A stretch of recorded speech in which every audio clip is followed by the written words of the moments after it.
mighty, you are wise.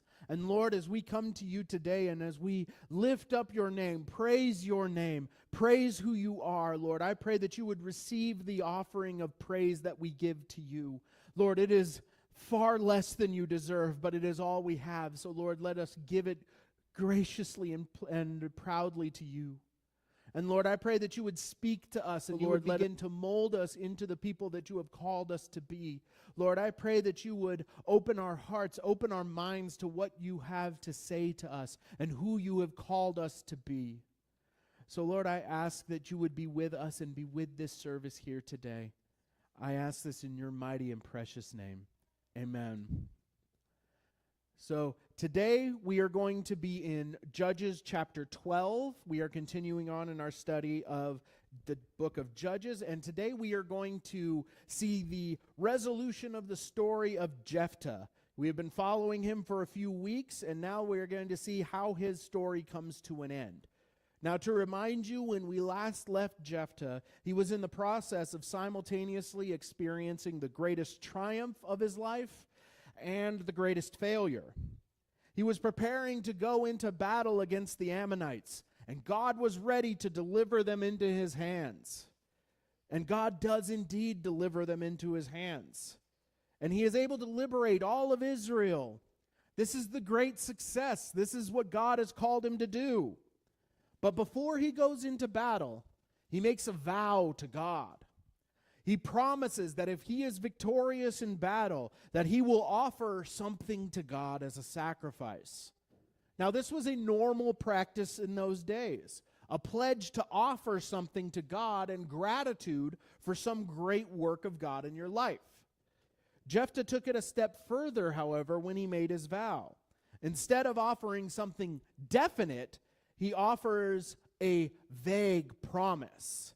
He simply states that whatever comes out of his house to meet him first upon returning home, he would then offer to God. This was a practice that was also used by pagans as a means of convincing a god to do something for you. You're saying, I will give this to you, God, if you do this for me. There is no need to do these kinds of things with God, with the God that we serve, because his will is going to be done regardless of what offers we make to God. This is not to say that you should never make offerings of gratitude to God. I would argue that you should. What I am saying is that God's favor cannot be bought with material goods. It is the heart behind the giving that God is concerned with. That has always been what he is concerned with. Now, it is possible that Jephthah was trying to buy off God, but it is also possible that this offering was made with the best of intentions and the purest of motives. But even if Jephthah's heart was in the right place, he fell victim to the mistake that far too many people make. He failed to think it through. It was not some animal that came out to meet him, but instead it was his only child, his beloved daughter.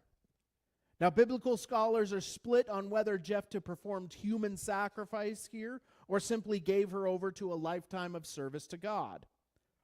Regardless of the case, this story stands as a cautionary tale not to take your vows to God lightly. God keeps his promises, and he expects the same from his people. Now Jephthah must deal with the aftermath of his victory. In response to the deliverance of the people of Israel, a group of people begins to make trouble for Jephthah. This is not an external problem, but an internal one, because the troublemakers are from the tribe of Ephraim. They have come to ask why they were not included in the battle to liberate Israel. This is a very similar complaint to the tribe of Ephraim had with Gideon years ago. In Judges chapter 8, verse 1 through 3, they complained to Gideon, asking why they were left out of a battle as well. Gideon, when they came to him, answered them in a very kind manner.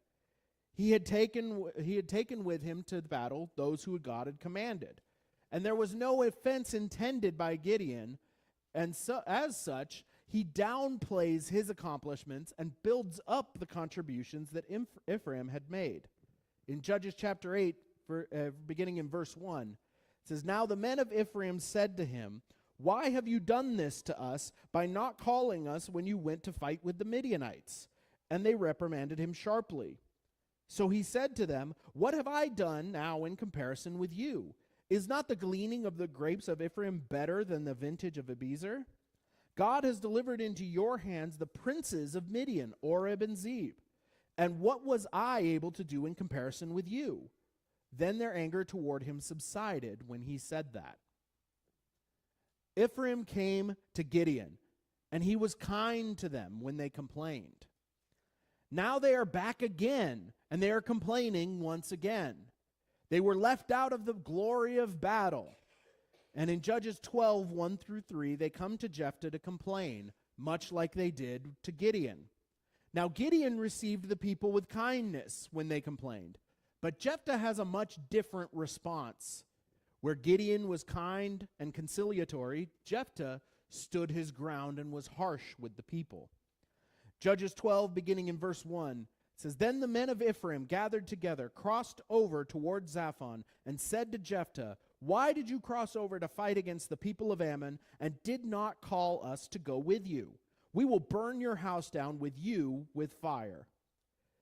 And Jephthah said to them, 'My people and I were in a great struggle with the people of Ammon, and when I called you, you did not deliver me out of their hands. So when I saw that you would not deliver me, I took my life in my hands and crossed over against the people of Ammon, and the Lord delivered them into my hand. Why then have you come up to me this day to fight against me?'" There's a very, very big difference between how Gideon dealt with this problem and how Jephthah is dealing with it. Why is one being harsh and the other was kind? It would be easy to try to explain this away by saying that is just who they are. Gideon is a kind and caring person who seeks to make peace, and Jephthah is a bit of a hothead who will stand and fight. The problem with this explanation is that it falls short, because both Gideon and Jephthah have shown willingness to step outside of these natures. The kind and compassionate Gideon punished people harshly for refusing to help him in pursuit of the kings of Midian in Judges 8. Clearly, Gideon does not have a problem being strong and harsh when the situation calls for it. The explanation that Jephthah is just a harsh person doesn't really work either, because before he goes into battle with Ammon, he makes an attempt at negotiation so he can resolve the conflict without fighting. Jephthah has shown the capacity for compassion, and Gideon has shown the capacity for harshness. So the explanation of it's just their nature doesn't really work here. This means that we cannot hide behind this excuse in our life. We can't say that that's just my nature. We can't say that I'm just an angry person, or I'm just a blunt person, I'm just harsh, or I'm just flirtatious, or anything else as an excuse for our actions. We can't hide behind it's just my nature. Both Gideon and Jephthah showed the capacity for two different approaches to conflicts and did not always respond with anger or compassion because it's just their nature. People sometimes hide behind that so they don't ever have to work on themselves. They have a problem with something, and rather than dealing with it, they shrug their shoulders and say, "It's just who I am," and move on. Responses are warranted based on situations, not just your predisposition, not just your nature. Sometimes circumstances require some firmness, even if it's not in your nature. Sometimes circumstances require kindness, even if that is not in your nature. That is what makes the difference between how Gideon and Jephthah responded. It was the circumstances of the heart of Ephraim when they came to see these men. The men of Ephraim came to Gideon hurt that they were not called upon to help and had a genuine desire to aid their countrymen. Gideon was also following the leading of God in reducing his forces the way that he did. He didn't pick the army, God did. So he understood their frustration and sought to alleviate it. This is not at all the heart of the men of Ephraim who came to Jephthah. They are angry and come to him with threats. But Jephthah also responded the way that he does because they are outright lying. They said that they should have been called. Why didn't you call us to go into battle with you? To this, Jephthah responds that he did call on them, and they refused to come. Jephthah becomes angry with them because they are lying about their desire to help. And the men of Ephraim are mad because they misjudged the situation and picked the wrong side and missed out on the glory of battle. It is also possible that the men of Ephraim viewed Jephthah as weak, and they were trying to gain some kind of concession out of him. They thought maybe if they came to him with threats that he would roll over and give them something that they wanted. Now, they might have gotten this impression for a couple of reasons. It's possible that they thought this because Jephthah tried to negotiate first before going into battle. They might have viewed that as some kind of weakness on his part. I find it more likely that they might have thought that Jephthah was a bit compromised at this moment. The very first verse of this chapter says, then. It starts with then Jephthah had this problem. And that means in order to understand the full context of what is being said, we need to understand what has come before, and we need to consider what has happened before. Jephthah had just lost his daughter to his vow. He is most likely very distraught over this. And the men of Ephraim have maybe thought that this was the perfect time to gain whatever it is they wanted to gain out of him. But sometimes that's just how life is, isn't it? We have experienced some kind of tragedy, some kind of loss, and something else just seems to come out of left field and hit us while we're down. It could be simple bad luck, or it could be the designs of the enemy looking to capitalize on a moment of weakness. Either way, while we are mourning a loss, we must remain vigilant for other problems that could be right around the corner.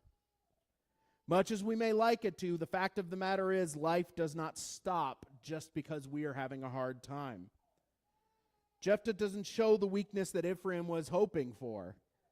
Instead, in verses 4 through 7, he strikes at them hard and captures a critical crossing point over the Jordan River. When the surviving Ephraimites try to cross back over the river, they are killed. In Judges 12, beginning in verse 4, it says, Now Jephthah gathered together all the men of Gilead and fought against Ephraim. And the men of Gilead defeated Ephraim because they said, You Gileadites are fugitives of Ephraim among the Ephraimites and among the Manassites. The Gileadites seized the fords of the Jordan before the Ephraimites arrived. And when any Ephraimite who escaped said, Let me cross over, the men of Gilead would say to him, Are you an Ephraimite? If he said no, then they would say to him, Then say Shibboleth. And he would say Sibboleth, for he could not pronounce it right. Then they would take him and kill him at the fords of the Jordan. There fell at that time 42,000 Ephraimites. And Jephthah judged Israel 6 years. Then Jephthah the Gileadite died and was buried among the cities of Gilead. So Jephthah goes into battle against these Ephraimites, and he defeats them. But he was not satisfied with that alone. He cuts off their escape route.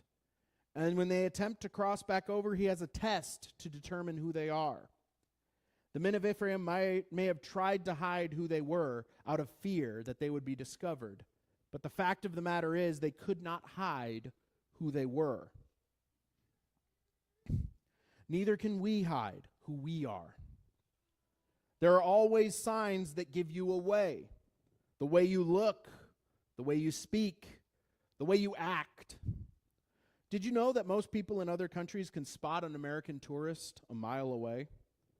Even in countries where we may physically look like the native people, it's our actions that give us away. It's our way we talk, the way that we carry ourselves. Apparently, I learned this. Apparently, one of the dead giveaways that you are an American is if you eat while walking. I didn't know that, but apparently that's not normal in other countries. So if you're just walking along eating a snack, they'll look at you in another country and be like, that's an American. They're eating while they're walking. I guess other countries just don't do that. Seems normal to me. I don't know. But even within the same country, different regions can have different customs that might make you stand out. I can attest to this, having grown up on the West Coast. Coming to the Midwest, it was very different for me that people would wave at people that they didn't know. In California, you don't even make eye contact with people that you don't know. If these little mannerisms can give you away this easily, how much more will your relationship with God give you away? It should be one of the most distinguishing factors of who you are. It should be obvious. So why should we try to hide it? Many times we try to downplay our relationship with God because we don't want to stand out. I know I'm not a fan of being the center of attention, but this is an area in which we should let our light shine and not try to hide who we are. We are fortunate that people are not seeking to kill us for this difference, so let's not hide as though they are. However, Jephthah was indeed trying to kill the people that he found, and he had quite a bit of success. Altogether, 42,000 Ephraimites died. That is a staggering amount. Once again, we must not assume that just because an act is recorded in the Bible, that God is endorsing it. Nowhere does God command this action, nor does he commend Jephthah for doing it. Is this the result of a broken, hurting, and angry man lashing out at men who threatened him and belittled him and his people? That is entirely possible. And it is understandable to have that kind of a reaction, but that does not make these kinds of actions taken in anger okay. We must always remain vigilant in our lives to make sure that we are not allowing our judgment to be clouded by hurt or anger or any of the other myriad factors that can make the proper course of action hard to see. Was it necessary for Jephthah to go as far as he did? Maybe, maybe not. It's not really for me to say. If this course of action was not called for by God, I would say that it is surely an overreaction. Our hurt and anger can lead to great damage being done to the people around us if we do not take great care. But there is also the possibility that this is exactly what was called for, and it was divine judgment. The fact of the matter is that Jephthah was a man chosen by God. He is the representative to the people of Israel, and the men of Ephraim not only mocked him, but threatened him as well. God made his feelings on this kind of thing abundantly clear in Psalms 105:15. God tells people not to touch those that he has anointed for his purposes. This means that threats against God's chosen would be like going against God himself. Psalms 105:15 says, saying, "Do not touch my anointed ones, and do my prophets no harm." If this were divine judgment, then no matter how terrible it may seem to us, it is justified. Personally, I believe that Jephthah acted out of turn. Ephraim had been defeated and were in retreat. The point had been made, and there was no reason to decimate them any further. I merely want to keep all possibilities in mind. There is a chance that this was called for by God, and if that is the case, it is a justified action, no matter how terrible it may seem to us. If that were the case, I would not dare challenge the wisdom or the justice of God. I merely bring this up so we can know the possibility, and so that we can learn the lesson that God's justice is always just, even if it does not appear just to our human eyes. This is the last event recorded before the end of Jephthah's life, but there's still more for us to cover today. In verses 8 through 15, we are introduced to three minor judges, Ibzan, Elon, and Abdon. And I don't mean that to say that I'm downplaying who they were. I am merely stating the fact that there isn't much written about them. This is the third time that we have come across judges that fall into this category. There was Shamgar in chapter 3, and there was Tola and Jair in chapter 10. There's an interesting parallel between the judgeship of Tola and Jair and the judgeship of Ibzan, Elon, and Abdon. That being that each of them came to their position with no outside threat to contend with that's mentioned. The story of these three judges is found in verses 8 through 15. There is no mention of any major threat, like the Ammonites were for Jephthah. This is similar to Tola and Jair, who also had no major external threat mentioned. In Judges 12, beginning in verse 8, it says, "After him, Ibzan of Bethlehem judged Israel. He had 30 sons, and he gave away 30 daughters in marriage, and brought in 30 daughters from elsewhere for his sons. He judged Israel 7 years. Then Ibzan died and was buried at Bethlehem. After him, Elon the Zebulunite judged Israel. He judged Israel 10 years, and Elon the Zebulunite died and was buried at Aijalon in the country of Zebulun. After him, Abdon the son of Hillel the Pirathonite judged Israel. He had 40 sons and 30 grandsons who rode on 70 young donkeys. He judged Israel 8 years. Then Abdon the son of Hillel the Pirathonite died and was buried in Pirathon in the land of Ephraim in the mountains of the Amalekites." The fact that no major threats are mentioned here shows that they were probably dealing with internal issues. I think the same thing happened with Tola and Jair in chapter 10. The reason I say that is because not only is no threat mentioned, but let's look at who each of these judges followed. Tola and Jair followed the upheaval that Abimelech brought when he attempted to crown himself king and caused many Israelites to die by the hands of their countrymen. Ibzan, Elon, and Abdon are coming after a time of similar strife when Israelite slaughtered Israelite. A war against a foreign threat will always cause distress, but a civil war, which was in all reality what this was, would cause even greater distress amongst the people. After a battle like this, there are going to be deep wounds that need healing, because nobody can hurt us quite like those who are closest to us. We saw this in the aftermath of our own civil war. It took years for the people of the country to come together again as they had before. Those old lines and problems don't just disappear simply because one side won and another lost. After the harm done by the killing of the Ephraimites at the hands of Jephthah, they had a long stretch where no external threats of note happened. This allowed them time to recover and come together again as a people under the guidance of leaders who were raised up not to fight enemies, but provide justice and foster the reconciliation of the people. There may not be as much written about these judges because they did not have those great accomplishments of note in battle, but that doesn't make their contributions any less important. An argument could be made that their contributions were more important because of the time that was given to them. Jephthah judged for 6 years, and whether he intended to or not, his tenure left deep wounds that needed to be healed. And the 3 judges that followed him combined for 25 years to foster that recovery. If we reach back to Tola and Jair, who followed Abimelech, in that case, Abimelech only ruled for 3 years, but did so much harm that it took a combined 45 years from Tola and Jair for Israel to recover. When you experience a hard time, a great loss, a betrayal, or whatever else, it is okay to seek a time of healing and recovery. It is also okay if that time of healing and recovery is an extended one, if the hurt is great enough. In that case, you should also seek out godly leadership in walking you through that time.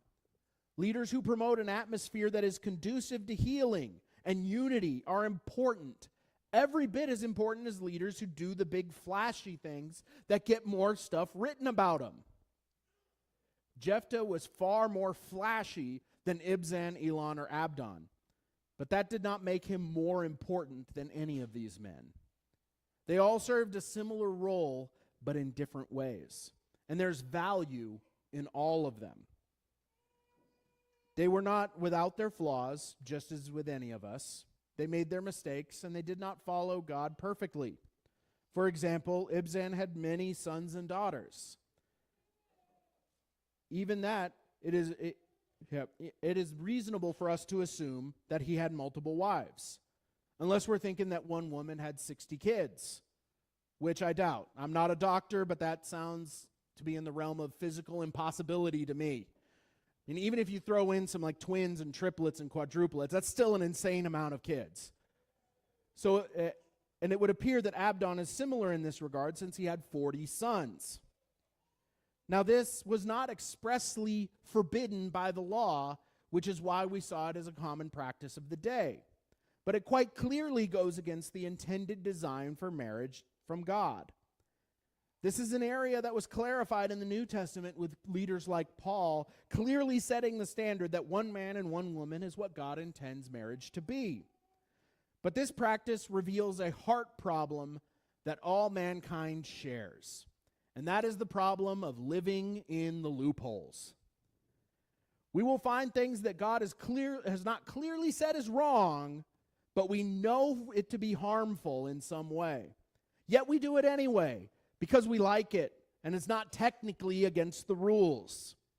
Having multiple wives can satisfy both a man's lust and his desire for many children, since children are viewed as a blessing. So they exploit a loophole and do something that may not have been expressly forbidden, but it wasn't good for them either. A more modern example of this loophole seeking would be someone who uses unfair, immoral, yet technically legal business practices, all the while claiming to follow God. They're not doing anything illegal. They're following the letter of the law, but that doesn't make what they're doing moral or right. Paul makes his thoughts on this kind of behavior clear in 1 Corinthians 10:23. There are many things that we are allowed to do, but that does not make them good or right things to do. In 1 Corinthians 10:23, it says, "All things are lawful for me, but not all things are helpful. All things are lawful for me, but not all things edify."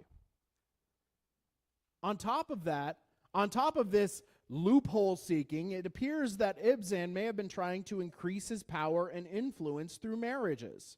It specifically states that he arranged marriages for all of his children outside his clan. This practice of arranging marriages was common at the time, but the fact that it is mentioned where he sought the marriages from shows that he may have had an ulterior motive in those marriages.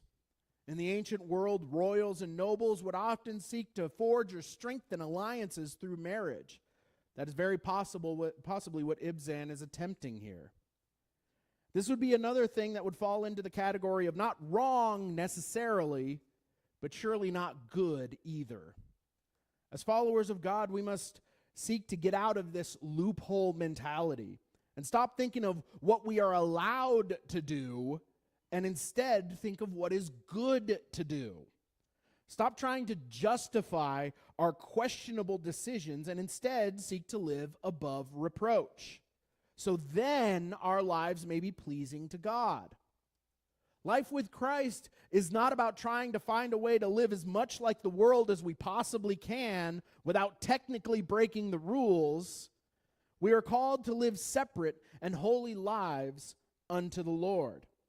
Let go of all the loopholes that you may be exploiting. All kinds of things are allowed, but that does not make them good. Let us live holy because God is holy. God has set a line, God has set a boundary of what is holy living and what is not. And too often, our nature as men is to get as close to that line as we possibly can and say, I'm not breaking the rules. I'm right over here. God has told me not to commit adultery, and I'm not committing adultery technically, but I'm talking to this other woman, and we're really forging these bonds. I'm not doing anything wrong. I'm not breaking the rules, but I'm real close to that line. And then maybe, just maybe, all it takes is that one little mistake, and now you're over. We should not be concerned with how close we could get to the line of sin without actually sinning. Instead, we should be looking to get as far from that line as we possibly can. We should be seeking to live holy and set apart. That is what we are called to be. We are not called to be just regular people who go to church on Sunday. We are called to be God's chosen people. That means if the only time that you look different in your life is Sunday morning because you're at church instead of anywhere else, you're not living right. If they can't see the difference Monday, Tuesday, Wednesday, Thursday, Friday, Saturday, then what are you doing? What's the difference? Live holy because God is holy, and He has called you to more than just showing up to church on Sunday. He has called you to more than just trying to live in the loopholes so that you can get as close to that sin as you can, but yet not step over the line. We should be running from sin, not buddying up to it as close as we can without actually touching it. Live to a higher standard, the standard that God has called you to, not the standard that we wish we could live. Be who God has called you to be, and God has called you to be holy unto Him. God did not seek to get as close to sin as He could. Jesus did not seek to live as close to sin as He could when He walked this earth. He lived as far away from sin as He could, and that is the model that we are to follow. So let's live that life. Let's pray. Father God, I love You. Too often I live in the loopholes. Too often I try to get as close as I can to that boundary and live as close to that sin as I can, because there's that part of me, that sinful nature, that wants to reach across that line and take hold of that sin because there's something within me that desires it. But Lord, I pray that Your Spirit within me would strengthen, that Your calling on my life would strengthen, and the calling of my sin will decrease. Lord, I pray for an influx, an inpouring of Your Spirit that may overcome the evil nature that exists within each one of us. I pray that You would draw us closer and closer to You, because the closer we come to You, the further we go away from our sin. And Lord, if we are standing right next to our sin, then we are not close to You. So Lord, I pray we would go after You with everything we have, that we would stop seeking to find the loopholes in Your rules and instead live ourselves wholly and completely dedicated to You. That we would learn Your word, learn who You are, learn who You have called us to be, and live that life. I ask this in Your mighty and precious name. Amen. I love you.